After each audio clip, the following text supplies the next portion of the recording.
Imagine, if you will, a game on the PlayStation about piloting a hot air balloon lazily around in the sky while soaking in the low polygon graphics, the extremely narrow draw distance, accompanied by sweet calming tunes that has a rhythm but isn't too enthusiastic.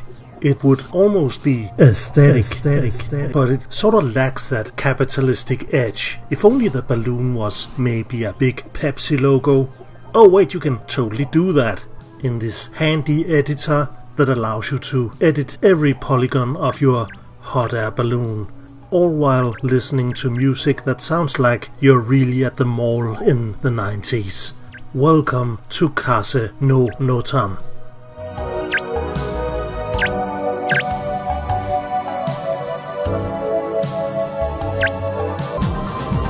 The early days of the PlayStation, especially in Japan, was very experimental. 3D graphics was a new concept and it spawned a lot of interesting games like Kaze no NOTAM. The premise is pretty basic. You are a hot air balloon pilot and you simply let the wind carry you around, with your only real control options being able to go up and down. And then you simply gotta find the position for the correct wind current to take you in the desired direction. The wind current being shown on the meter on the right side of the screen. And of course you can't stay in the air forever, as indicated by the bar on the bottom of the screen, which is your fuel reserve. The game is split into 3 different gameplay types, which I would probably rank from hardest to easiest from left to right here.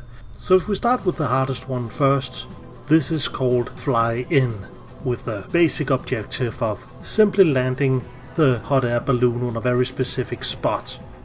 And there's seemingly only one spot that you gotta land on, specific to each of the 3 maps. But you freely choose your starting point at a radius outside the landing location. And it is extremely hard because, as I mentioned earlier, you have no real control over where your balloon goes. You simply inflate and deflate the balloon and have to let the wind carry you around. And the wind directions change real suddenly and with varying degrees of speed.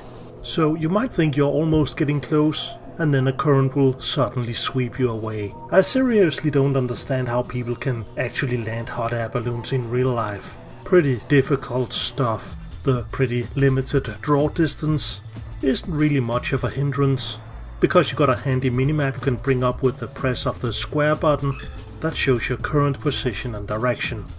Slightly easier is Try Delta. In this mode you simply try to make the biggest triangle that you can by shooting out these 3 markers that you are carrying around. And the challenge here is simply to get around as much of the map as possible before you run out of fuel. Easy stuff. Now if all this sounds too relaxing and you need to feel the thrill of killing and destroying something, I know I do sometimes, then you have the 3rd gameplay mode, which is Wolf Hunt. Here you choose a point to start on the map and you are surrounded by a handful of animal-shaped hot air balloons, and you simply try to shoot one of them down as quickly as possible. The reason this is so easy is that the other air balloons always start within a certain radius of you, and if the wind blows in just the right direction, you can do it as quickly as this.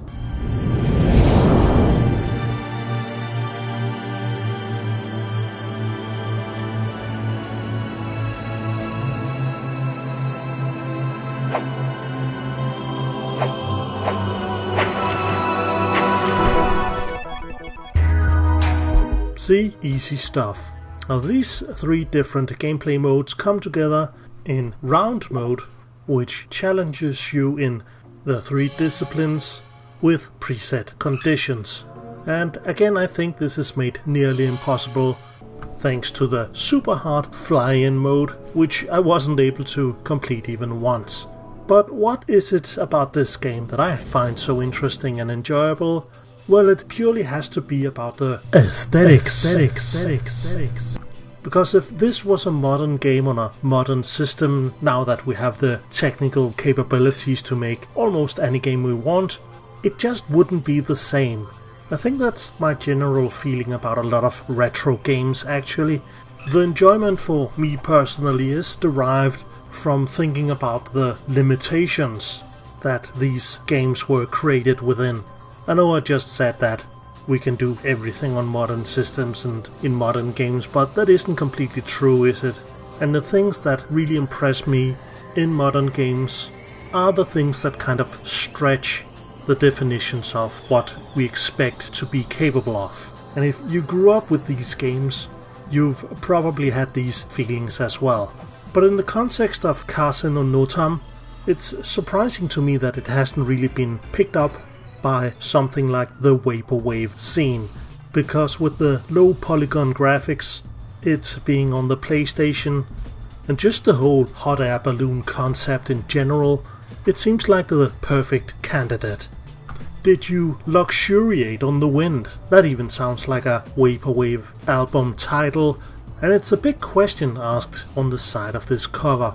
Now, if you'll excuse me, I'm off to listen to some slowed down Diana Ross samples while editing this video in Windows 95.